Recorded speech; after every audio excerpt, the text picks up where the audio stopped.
Halo Sobat Mania, kembali lagi di BRC Official.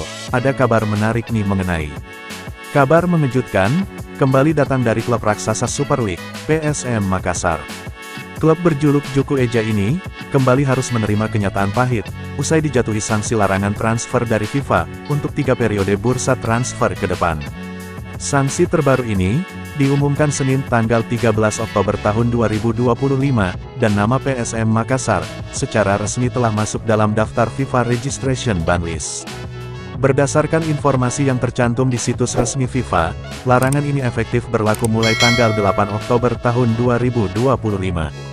Dilarang daftarkan pemain baru, PSM masuk daftar hitam FIFA. Sanksi berat ini, membuat PSM Makassar, tidak bisa mendaftarkan pemain baru, dalam 3 jendela transfer mendatang, baik lokal maupun internasional. Situasi ini, jelas menjadi pukulan telak bagi tim, yang tengah berusaha bangkit, di tengah musim Super League 2025-2026.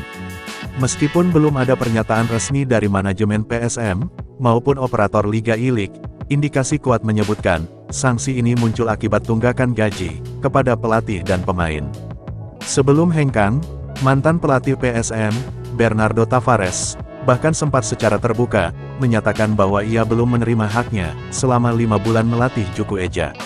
Manajemen PSM Makassar, telah menunggak gaji saya, ungkap Tavares, dalam pernyataannya sebelum resmi cabut dari klub. Pernyataan tersebut, memperkuat dugaan, bahwa alasan utama sanksi FIFA kali ini, memang terkait persoalan finansial, yang belum diselesaikan pihak klub. Masalah lama yang terulang.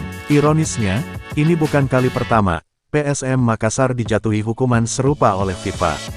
Klub kebanggaan masyarakat Sulawesi Selatan ini, pernah menerima sanksi larangan transfer pada tanggal 12 April tahun 2024, tanggal 28 Maret tahun 2025. 2 sanksi sebelumnya, juga diberlakukan karena penunggakan gaji, pemain dan staf pelatih, dan baru dicabut, setelah klub menyelesaikan kewajiban finansial, kepada pihak terkait. Sayangnya, belum genap setahun sejak sanksi terakhir dicabut, PSM kembali mengulang kesalahan yang sama. Dampak sanksi FIFA bagi PSM Makassar. Dengan larangan transfer hingga 3 periode, PSM Makassar, terancam krisis skuad, jika tidak segera menyelesaikan permasalahan ini. Tanpa suntikan pemain baru dan ditinggal pelatih, peluang Juku Eja bersaing di papan atas Super League 2025-2026, bisa semakin menipis. Nah itu dia sobat untuk update kabar hari ini. Bagaimana pendapat kalian sobat? Tulis pendapat kalian ya sobat, dan jangan lupa like, komen dan subscribe.